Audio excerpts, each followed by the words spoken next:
Salut Emma, comment vas-tu? Salut Vanak, très bien, je te remercie, hein. Écoute, je suis ravi d'être avec toi aujourd'hui. L'idée, c'est que tu sois interviewé pour nous présenter un petit peu ce que tu fais, qui tu es, ton parcours, et ce qui va intéresser les gens aussi, c'est l'organisation de ton événement dans quelques semaines maintenant. Euh, donc, Emma, si tu devais te présenter en quelques minutes, comment est-ce que tu te présenterais? Alors, écoute, déjà, merci Vanak de faire cette interview, hein. Et alors, pour me présenter en quelques minutes, je dirais que, moi, mon sujet, c'est l'investissement locatif. Donc, je commencerai par dire, et je le fais, j'investis moi dans l'immobilier locatif depuis déjà plus de 15 ans, hein. Et je suis tombée dedans un petit peu par hasard au départ, hein. Et je me suis complètement prise au jeu, hein. J'ai acheté donc il y a plus de 15 ans un petit immeuble, hein. Et progressivement, je me le suis vraiment approprié dans le sens où au début tout était géré par une agence, hein.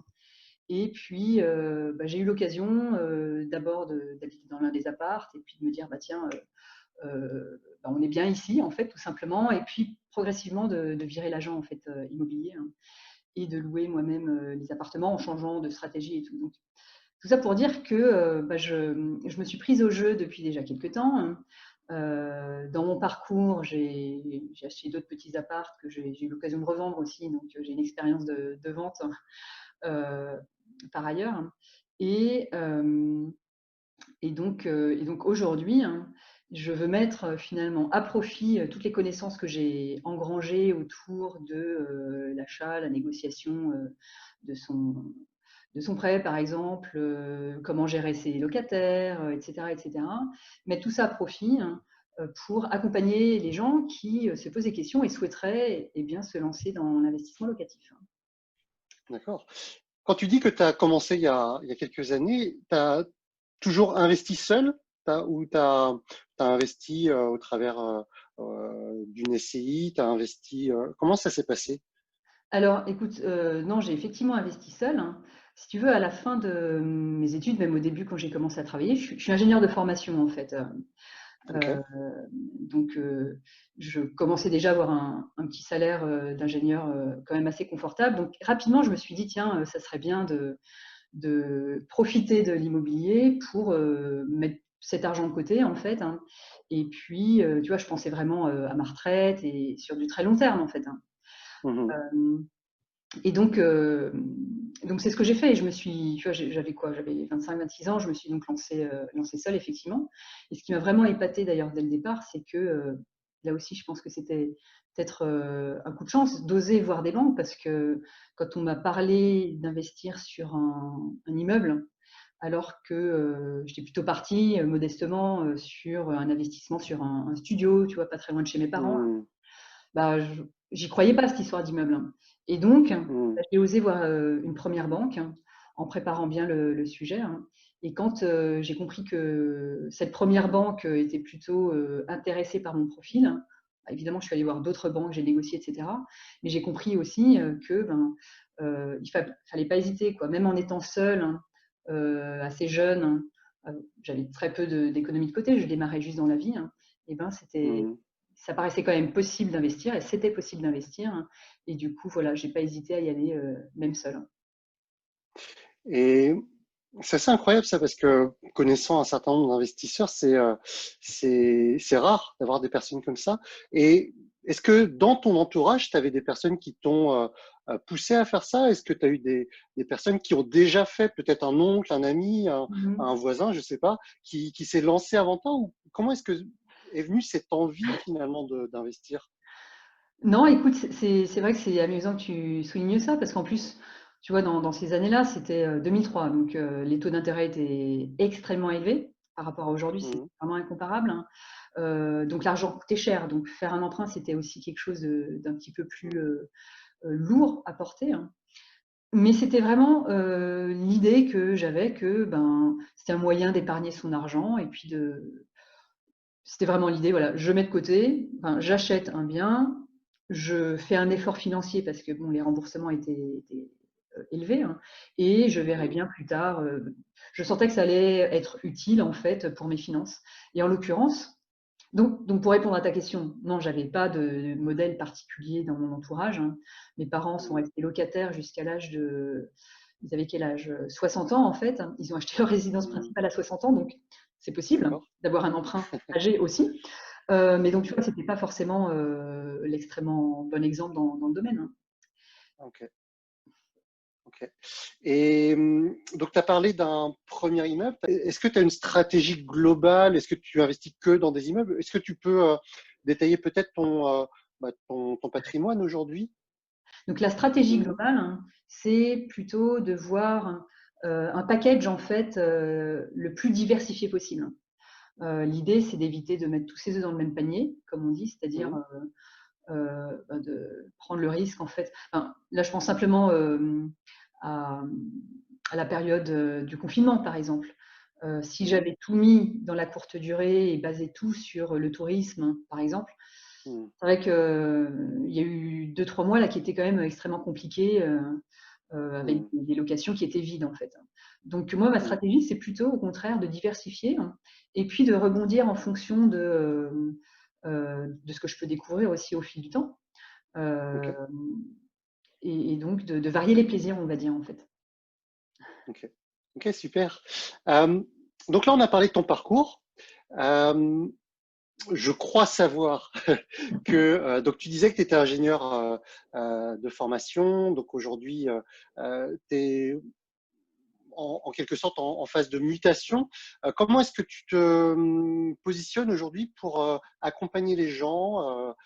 Quelles sont les personnes que tu souhaites accompagner, etc., etc.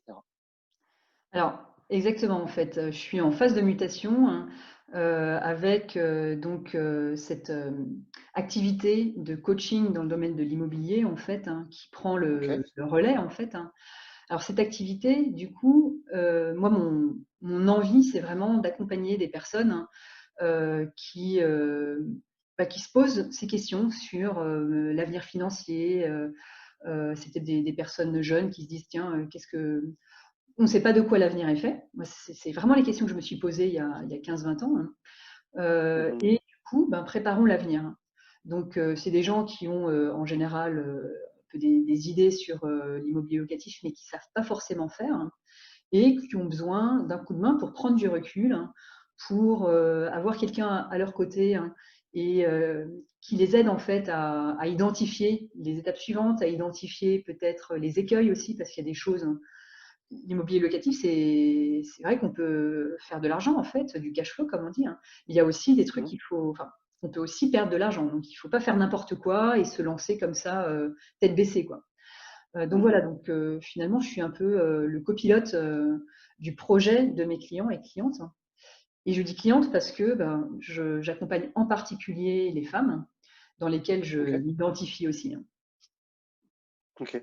Donc, finalement, les personnes que tu cibles vraiment, c'est un public, de femmes plutôt jeunes, donc finalement, toi, il y a quelques années, grosso modo. Oui, oui, alors ça, c'est un peu le public clé, hein. Par contre, Idéal, ouais. OK, le public idéal. Par contre, en fait, hein, j'ai aussi beaucoup de personnes qui me contactent, hein, qui ont déjà un patrimoine, hein, ou qui ont OK. des économies, donc qui sont comme moi aujourd'hui, on va dire, un peu plus mûrs, euh, et qui ont besoin aussi de conseils, en fait, hein. Donc, si tu veux, en OK. fait, Et donc là, pas forcément femmes, ça peut être aussi des couples ou que des hommes, ça. alors c'est plus souvent des femmes, mais en fait, je suis pas non plus OK, aussi. OK. sexiste, quoi, mais mon sujet, c'est d'accompagner les femmes, hein, qui. Alors pourquoi les femmes, en fait? Peut-être que tu te poses cette question. Pourquoi accompagner les femmes plus spécifiquement? Tout à fait. Alors pourquoi accompagner les femmes plus spécifiquement? Ben, je me rends compte que d'une part, hein, les femmes manquent de modèles, en fait, tout simplement. Souvent, tout ce qui concerne l'argent, l'immobilier, les investissements, hein, c'est des domaines qui sont très masculins. Voilà, des Mmh, modèles de réussite ou des exemples de réussite, hein. Côté homme, on en a un certain nombre, hein. Mais du coup, ben, pour qu'une femme s'identifie, ce serait bien qu'il y ait peut-être plus de modèles visibles féminins. Donc ça, c'est mmh, un premier mmh, constat en fait que je fais. Alors, bon, c'est un peu cliché, hein, il y a sans doute des femmes qui ne se reconnaîtront pas là-dedans. Mais voilà, je pense que c'est important déjà de donner des modèles et des exemples, hein. Et puis, l'autre chose, hein, c'est que, bah, tout simplement, en fait, hein, les femmes, elles sont plus facilement en galère financière, hein, malheureusement, en fait, hein, Mmh. du fait que, les salaires soient inférieurs pour une femme, qu'un homme, hein. Du fait que, il y a souvent la charge familiale, en fait, hein, quand il y a un pépin de famille, une séparation, par exemple, hein, ben, souvent, on constate, hein, que les femmes ont quand même plus de difficultés financières, hein.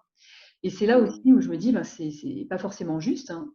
Il y a des difficultés financières aussi parce qu'elles ont un peu négligé leurs économies, au moment où elles auraient pu investir et cetera. Donc je voudrais, voilà, un peu animer tout ça et faire en sorte qu'il y ait pas de regrets après coup. Parce qu'on rencontre plein de gens aussi qui disent: «Ah si j'avais su, hein, Mmh. j'aurais fait différemment. Maintenant, voilà, je suis séparée, j'ai la charge de mes 3 enfants, il faut que je rembourse, la partie de ma résidence principale à mon ex-mari».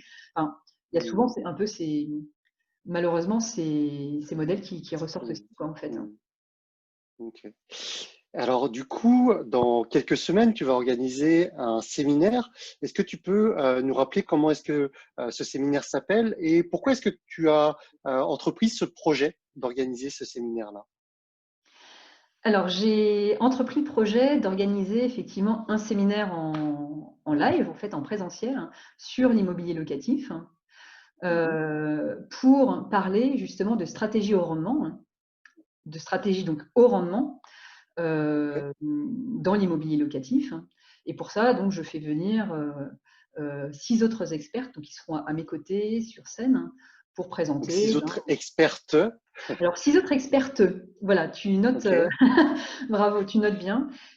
Puisque toujours dans cette logique de me dire, finalement on a moins de modèles féminins que masculins. Voilà, pour avoir ces modèles féminins, ouais. C'est OK. ça, j'ai choisi en fait, volontairement, de m'adresser à des connaissances et des personnes qui sont, reconnues, dans le domaine sur internet par exemple et cetera, hein.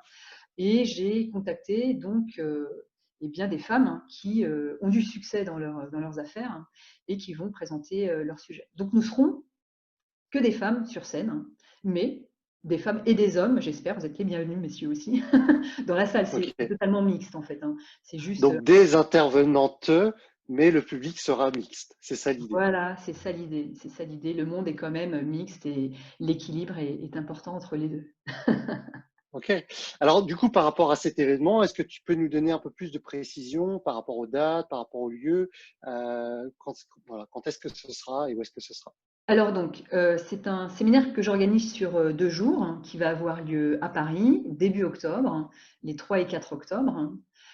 Et donc il va se décomposer en 2 temps. Première journée, samedi, 3 octobre, donc 2 conférences avec, beaucoup de contenu, hein, et des échanges, et du réseautage en fait, la possibilité de rencontrer des gens finalement, qui vous ressemblent, des gens qui ont des projets et cetera, hein, plus de rencontrer évidemment les intervenantes. Le deuxième jour par contre, c'est, un peu spécial puisque, j'organise en fait une masterclass. Donc, c'est-à-dire que OK. c'est, un atelier de travail en petit groupe, du coup, on sera, une vingtaine, hein, et on va s'entraîner à négocier. Donc c'est un atelier qui s'appelle Mmh. «Négocier gagnant», hein, et sur lequel, eh bien, parce que tu le sais peut-être, en tout cas, la négociation, ça s'entraîne en fait, hein. Et Mmh. en négociation, on peut vraiment faire, baisser les prix à l'achat quand on veut acheter un bien, par exemple, hein. Et donc, tout de suite, ça se compte finalement en milliers d'euros, hein, donc ça vaut le coup de Mmh. s'entraîner un petit peu. On peut aussi Mmh. négocier bien sûr, son prêt et cetera, enfin d'autres choses, hein. En fait, on négocie tous les jours, Vanak, tu le sais peut-être, mais alors on négocie tous les jours, pas forcément pour, faire des économies et gagner de l'argent, mais voilà, ce sujet de négociation, il est vraiment présent dans notre quotidien et en particulier sur l'immobilier. OK. Donc une première journée axée conférence, une deuxième journée axée plutôt pratique avec s'exercer à négocier, avec ce thème, cette thématique de s'exercer à négocier. C'est exactement ça. OK. Comment s'appelle ton séminaire? Rappelle-moi? Alors, le séminaire, je lui ai donné un petit nom, Pilaf Days. OK. Et qu'est-ce que Alors ça veut dire en fait? La pilaf, tu sais, c'est du riz qu'on mange, non? Non, ça, c'est une boutade. Effectivement, pilaf, P-I-L-A-F, hein, parcours immobilier locatif, agir pour ses finances, pilaf. Ok, ça Euh, marche. voilà, donc pilaf days, hein, ce sont les journées des parcours immobiliers locatifs pour agir pour ses finances. Ok. Si des personnes qui nous regardent sont intéressées pour participer à ces 2 journées ou à la première journée, comment est-ce que les gens doivent faire?